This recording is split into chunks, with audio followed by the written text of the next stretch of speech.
If you like really big physical things, you know, blowing up, and if you like that stuff, yeah, it's very exciting. There are no little shots. There's no like, hey, we're going to do the simple scene now. We're going to do the... There isn't any such thing. It's so large. In my imagination, I can't see. I have got no idea about how it's going to feel. Yeah.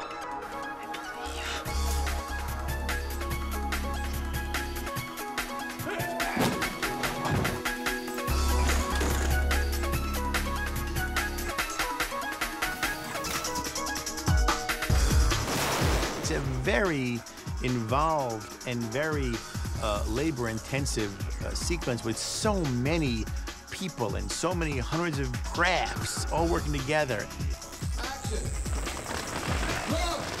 We had this really strong sense this was one of the most complex sequences that anybody had ever attempted. I mean, it was going to involve everything, live action and miniatures and motion-based, large sets, lots of CG, really complex scenes. And we had to make all of that fit together so that you never felt like you were seeing all these different kinds of technologies. This is for a CG character in the battle in Zion. And, Yep. Will be replaced with I guess, computer-generated images of us. It's a rig they used on another film. We're calling it the PMS strip, but it means please make it stop. I thought, oh, this could be very handy as a sentinel arm. We're actually going to be able to pick people up and just whip them around like they're on the end of a tentacle and flip them off. We did it what they referred to as mocap, motion capture, where the guys had sensors on them and they went through the stunt action and it was all captured on computer. Beyond 30 feet or so, we think that we can trick the eye pretty easily. And so all of that cyberware stuff and UCAP and all that was really to make all these peripheral characters and secondary action around the battle. We have points on the person's body. And we have all these 28 cameras. Each one looks at the points and it figures out where it is in space. So we take each of these points, and if you have 2 points on your hand and you're moving like this, we see these points like this.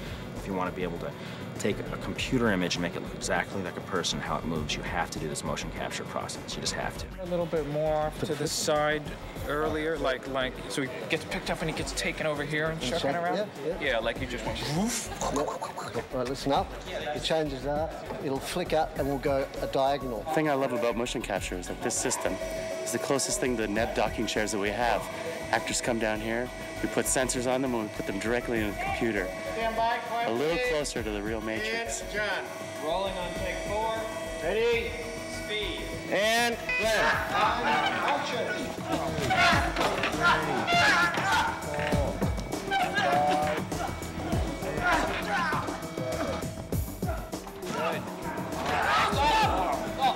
Best one so far. Great, Glenn. Are you all right? Yeah. Good. 3, 2, 1.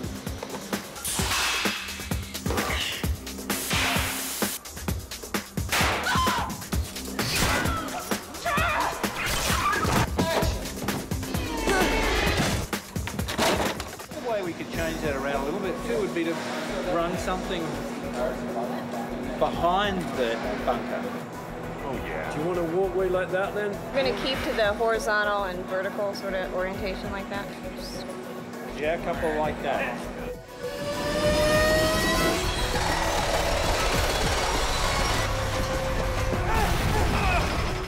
We chose to go with miniatures because we had a lot of destruction to do.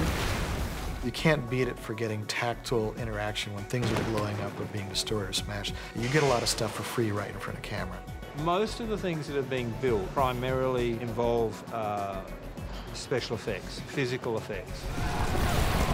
There's one element in here that's not quite right. It's a giveaway, then you're not going to believe it. You certainly see older films where they tried certain visual effects and it's a dead giveaway. And it usually always has to do with water, smoke, or fire. It should look seamless. I mean, you shouldn't really be able to tell the difference between live action, visual effects, and miniatures.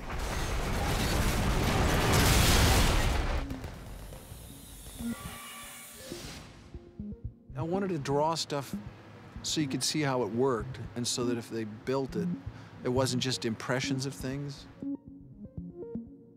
right, there, do that. Okay. Any questions? No. We'll get art from the art department, and also art department will generate a mock-up model, a 3D miniature of what we're going to be building. From that, they then generate blueprints like these here that they use in live action, and they also generate the animatic models. And then the animatic models can be handed back to us, and we'll do model unit blueprints from those. And then we'll also do laser cuts and CNC files from those.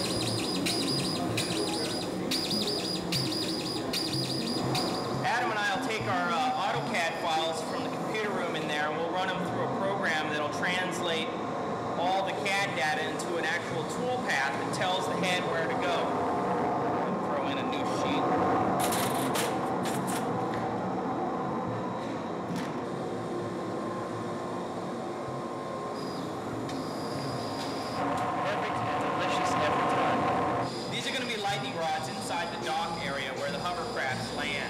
And then we're also going to be storing it and pre-breaking it strategically so that in the scene in which this is in, it's a crash sequence of the Mjolnir, it'll break realistically.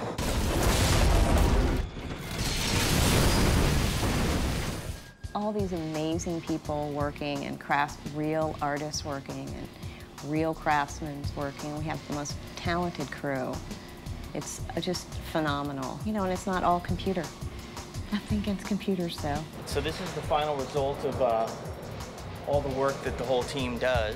You know, things like this grill, all the very intricate little planar details are all laser cut. A lot of these walls here, and then the model makers come in and all the little greebly details and the texture and rivets and stuff, they've added all those and kind of made the whole thing work. This model's about 4 months of work, averaging about 12 people a day. Like the first team that worked on this one were the welders. Solid carpentry, framing it up. They'll build all the core structures out of wood and steel. There's a lot of cast pieces on here that went through the mold room. Then, of course, we have the paint crews that will do a lot of the texturing and painting, and then we also have the electricians that'll do all the miniature lighting. Things are changing up to the last minute in this crane topple shot. Some angles are changing, some dynamics and how it's going to fall is changing. So the tests we did 7 months ago with the big wooden mock-up of this crane don't really apply much anymore. So with 1 day left to go before we shoot it, we're trying to guess what's going to happen differently if we turn this at a different angle and where it's going to land. Even though this doesn't tell us much, it tells me a little bit about how it's going to land and where it's going to fall. Everything we make, we blow up. Let's roll cameras.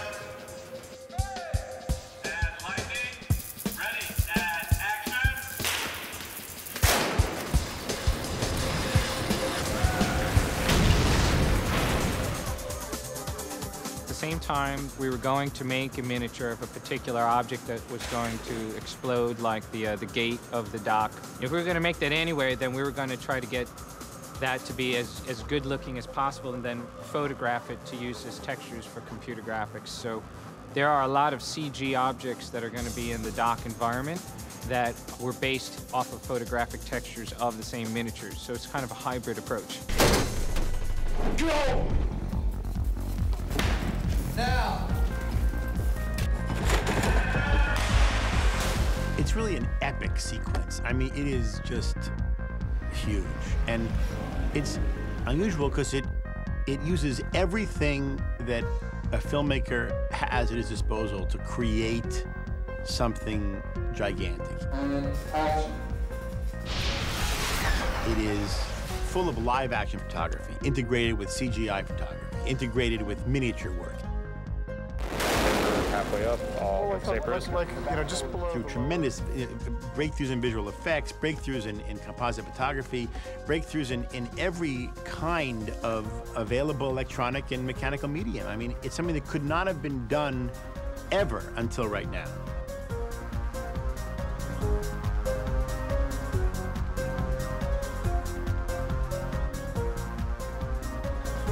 It's just Hollywood at its most insane.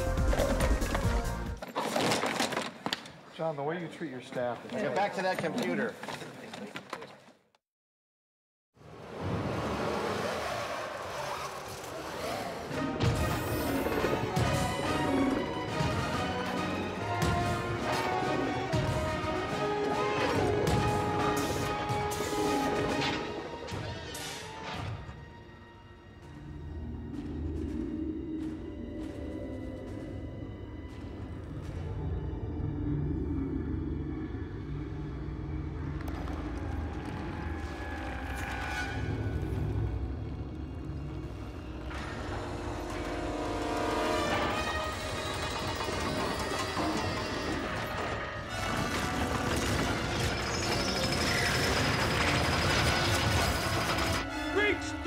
breached!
Reload! Reload 9!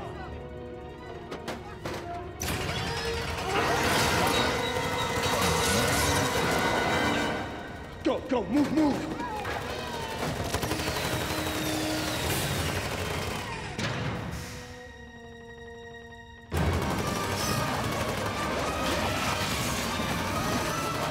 What's the left? Don't let it blow!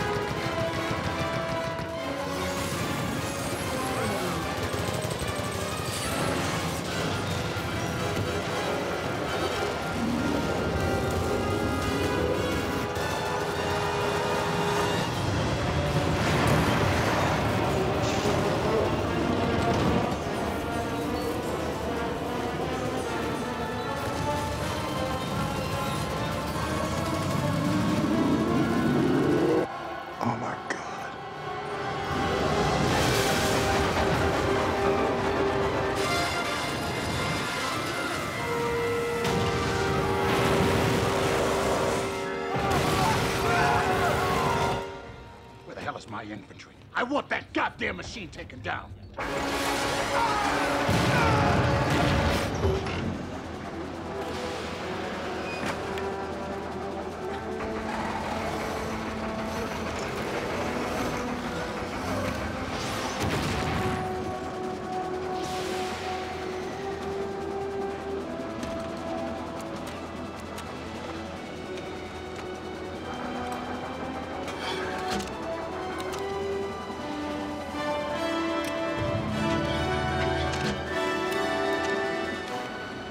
this. Oh, shit!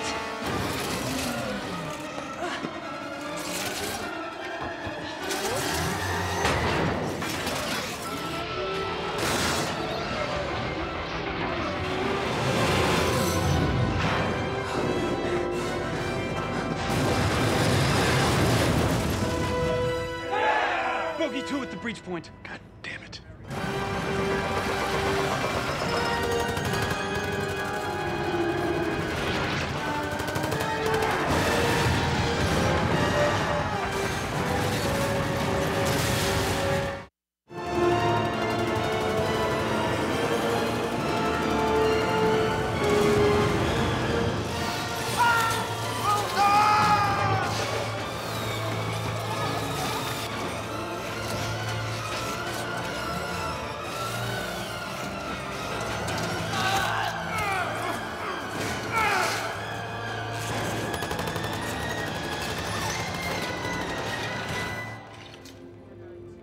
How many APUs are operational? 13, sir.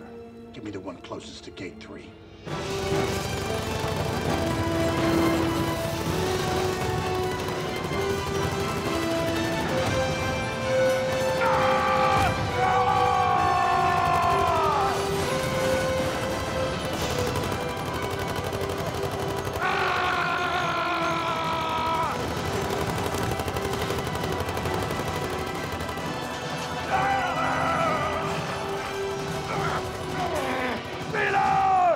He's pissing metal. Go!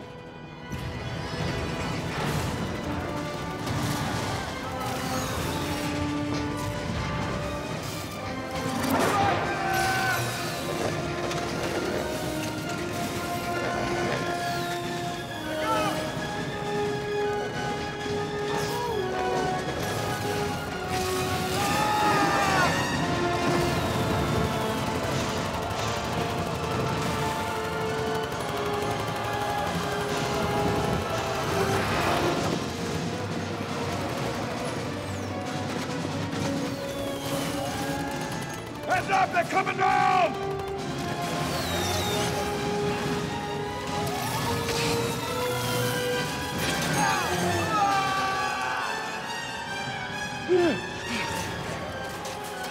Behind you!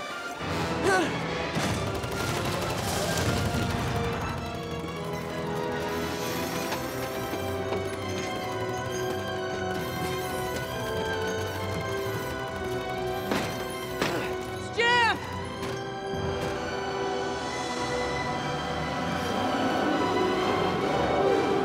Forget it, kid! Get out of here! Got it!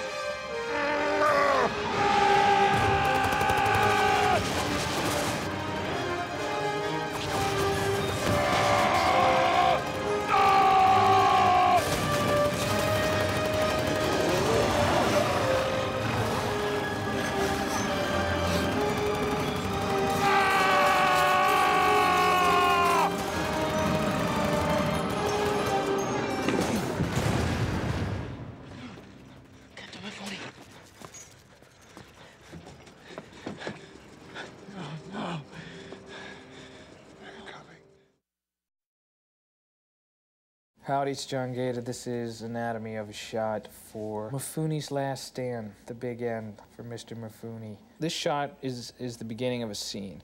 We wanted to tell the story right away about how Mifune was basically alone, deeply, deeply in the shit, because he's now surrounded by many, many swarms, and he's trying to hold them back with, you know, pretty much every ounce of skill that he possesses.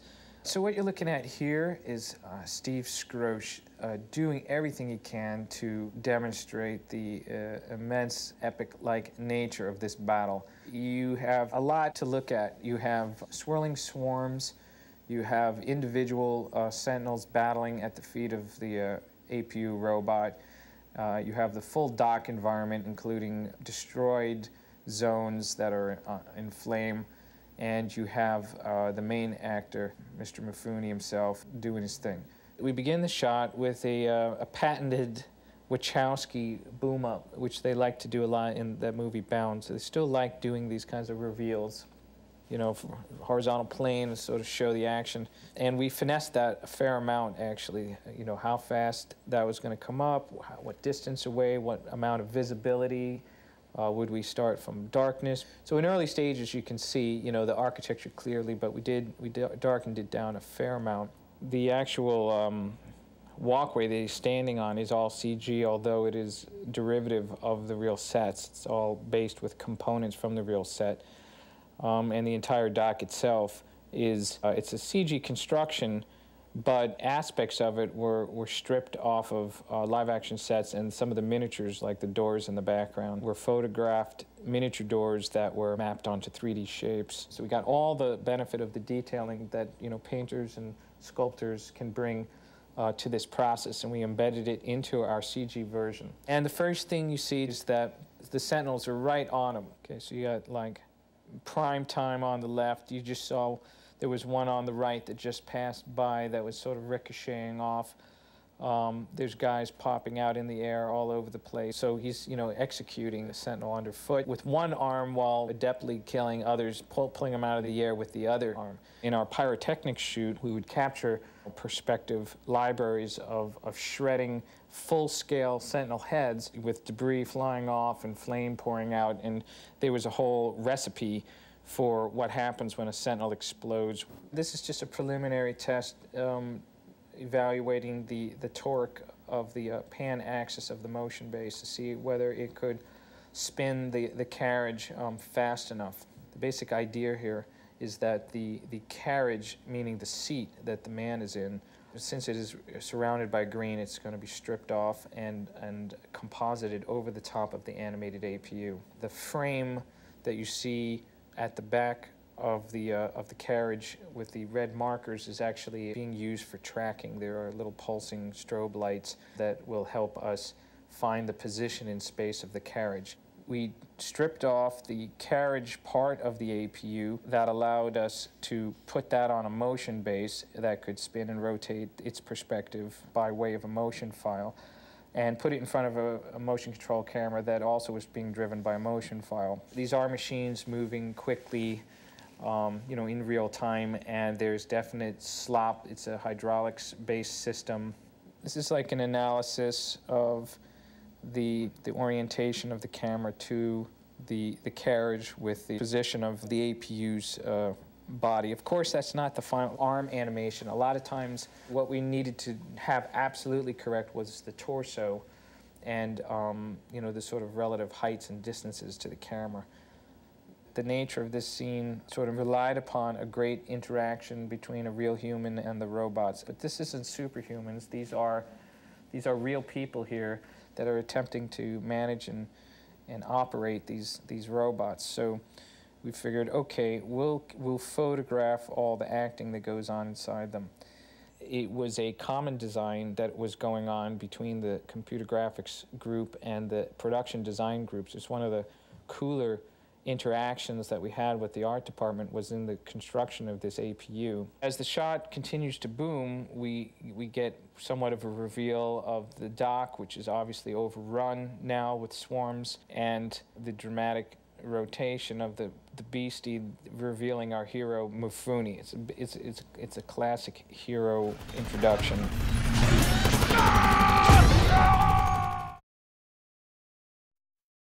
Action on the mind base.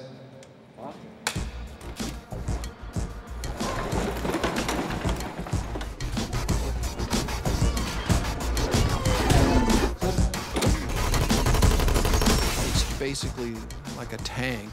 It should look pretty formidable, and it should be kind of clunky. This is a physical version. We had to build this so that all the human reaction could take place. We've got to pull Mifune out of it, and the kid's got to jump into it. And it's not articulated. It's not a robot in the sense that it moves, but it can be repositioned. It can be posed for various shots. And it's taken a lot of people to build it. We started the gun in April or May.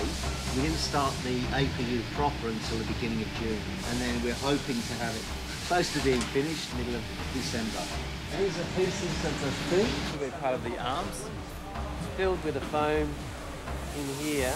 Plastic casts inside, they've got metal inserts. These are the ammo casings for the bullets for the APU. A mock-up carriage for the APU.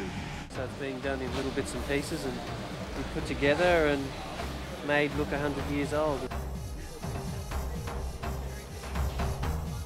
The guns are so evil, if you want, that I think I try to make them comic. If you want to make something fantastic, you add on things that people are familiar with so that they can relate to it. It appears that art department has designed something based on an old M60 machine gun in the U.S. I mean, it's pretty impressive. The idea behind it is pretty cool. Okay, this is full speed. Along with building this APU, we've also built a carriage, a human carriage, which goes on a motion base, which is run by the special effects department.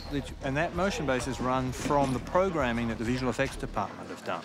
So they can put in the animated moves into the motion base, and then eventually they can take that human carriage and insert that, if you like, onto a visual effect one or a virtual one where the guns are firing and the object is moving in a very dramatic way. They're driven by humans, as humans sit in the chest cavities. So you also have to consider the characteristic of the person driving it. So you can differentiate their movements also based on that. What we had to do is devise a method to actually lock up, the positions of those people and have the mass of the machine that's driving them actually felt and seen in their body language. And this motion base here is going to help us do that. Motion base combined with the motion control camera. Both are being driven by files that have been based upon animations that we've been working on for months. We've done an animation of the APU walking, and we've extracted some motion data out of the hips of the APU and have fed that data into this motion base and this motion control camera to repeat that same move. So basically the CG artist will be able to do all the animation for what the CG APU is going to look like, and then we'll be able to put a real person sitting on the front of a CG APU and have everything lined up seamlessly. Totally different way of doing things. You actually had to work to an animation rather than the animation follow you after you've done the actual scene. So it was hard work, physically, and really hard work, actually. As you can see here, that the seat, which is just the seat portion of the APU device, is actually mounted here to a Moog motion base. Moog base is a 6-axis device that's usually used for flight simulation and motion rides, and it moves in 6 directions of force, so it can reproduce the moves you saw in the CG animation. Here in the back, we have these shakers. They move at 12 cycles a second. That's to simulate bullets coming out of these Gigundo guns, and you see that translating into his body. I believe in you.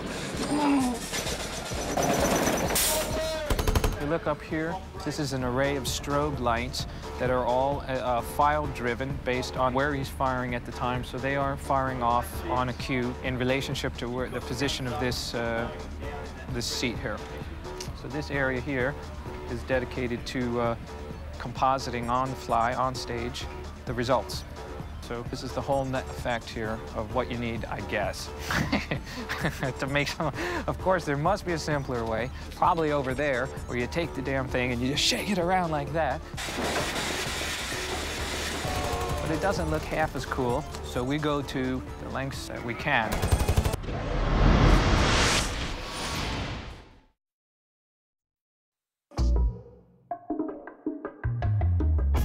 The first film I saw about 7 times in the theaters. So when it came up, I just like I'm there, I'll do whatever, just let me in. I want to be down. When I got the call that I'd gotten the role, it was just like, I couldn't believe it. I started crying and laughing and called my mom, and she was crying. She dropped a cantaloupe in the middle of the market, I think. I kind of knew it was going on, actually, because I think I was cast quite late. All my shooting is quite late. I'd heard about it as a thing that was going on in Sydney before I knew anything about the characters that were up for grabs. The possibilities that I would be in it began to firm up, and I was excited about it.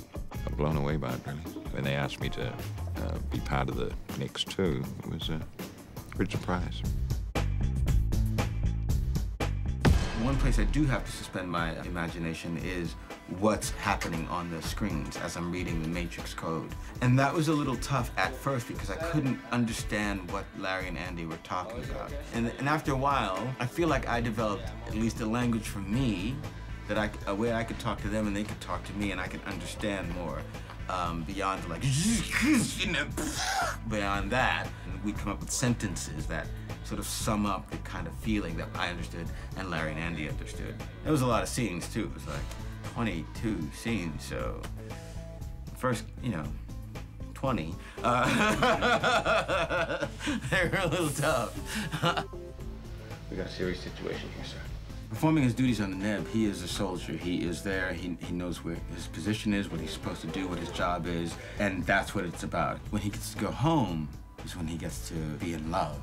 And he gets to be in love with his wife and with his sister-in-law and the kids, and he gets to let it all hang out. The one thing that Link does do, which I think is really interesting, and that his name is Link, is he sort of is an interesting link between the audience and the movie. In the movie, a lot of things are happening and nobody seems to be paying attention, like Neo's flying through the air, and it's like just another day at the office, except for Link, who's like, oh my God! He gets to be the audience member in the movie. Yes! It was a real treat. I brought my daughter in, like, we both sat on the seat, and she was like, hey, Dad, is this where he punched? And it's like, yeah, and we just both sat there and loved every second of it. I was excited, but at the same time, it was bittersweet. The first few scenes that I did, they brought Aaliyah up for continuity for a shot. At first, I remember thinking, okay, I don't know how to deal with this because I'm seeing her image and I'm seeing what she had done. So it was hard. Then I started, getting really affected and upset about the fact that she isn't able to stand where I'm standing and say these lines and do this role. And it made me cry on set during a couple of scenes. And so then I realized later that it was her helping me. For some reason or other, I wasn't feeling emotional that day. I wasn't feeling connected with the scene. So I choose to think that she connected me. In comes Nona, and she brings with her just this enormous presence, this like loving, like giving, and also like big forceful presence, because she's like a warrior in this thing, and she's no joke. And the scenes that we share are all really touching and loving. I think that she loves Link, and Link is about all she's got left. They're evacuating our level. We have to go. I'm not going with you. I just love how crazy that siege scene is. It's just so much action going on all at one time, and we're doing it with the green screen and with imagining stuff coming down, and it reads off the page. You can see it as you're reading it.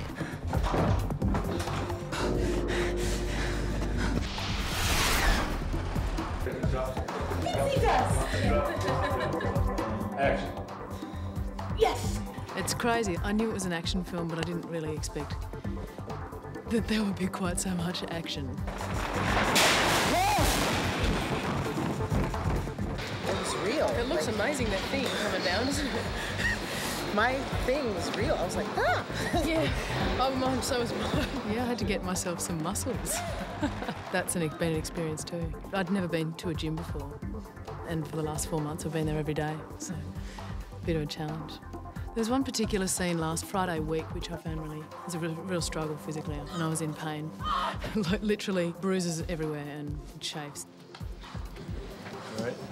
Yeah. I'm going to have to do that too many more times. Sort of impressed with my head wound.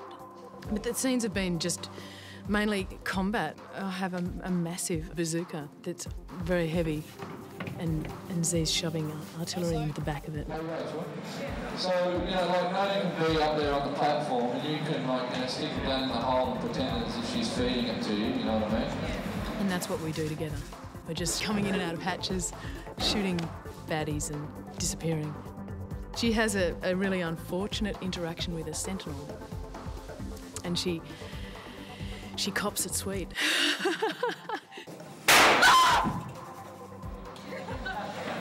Melodrama. That was good.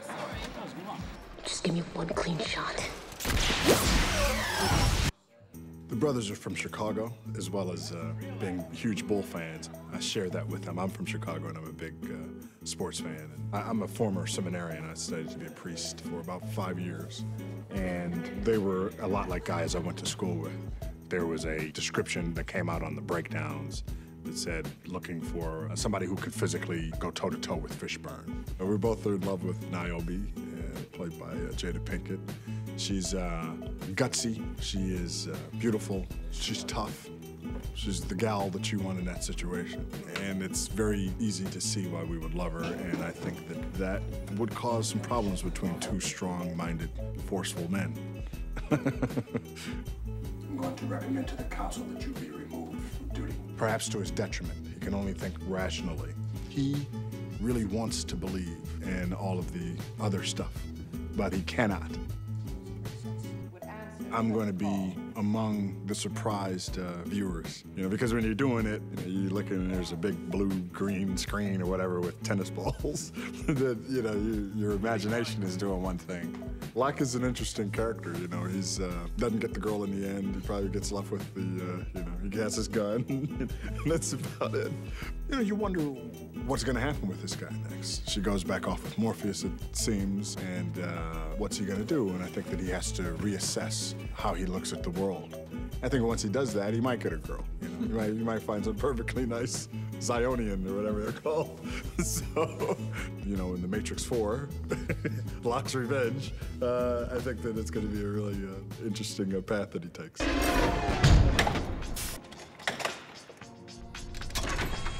Mifune is a man of few words, but has a fierce loyalty to Zion, and he expects that from everybody. Every time I go to work with the boys on 3rd Unit, they keep describing him as the John Wayne of the APU, the Clint Eastwood of the APU. He can do anything with it. He makes it look like it's an extension of him. And that's why I liken him to a samurai with that sword thing. It's just like a hand that he does. I went and had a look at the animation before we started shooting the big siege scene. It was extraordinary just looking at that, and that was just a rough idea of what was going to happen. It was amazing, because I was watching it with Keanu and Larry and Andy. And Larry and Andy were making all the sound effects that go with it.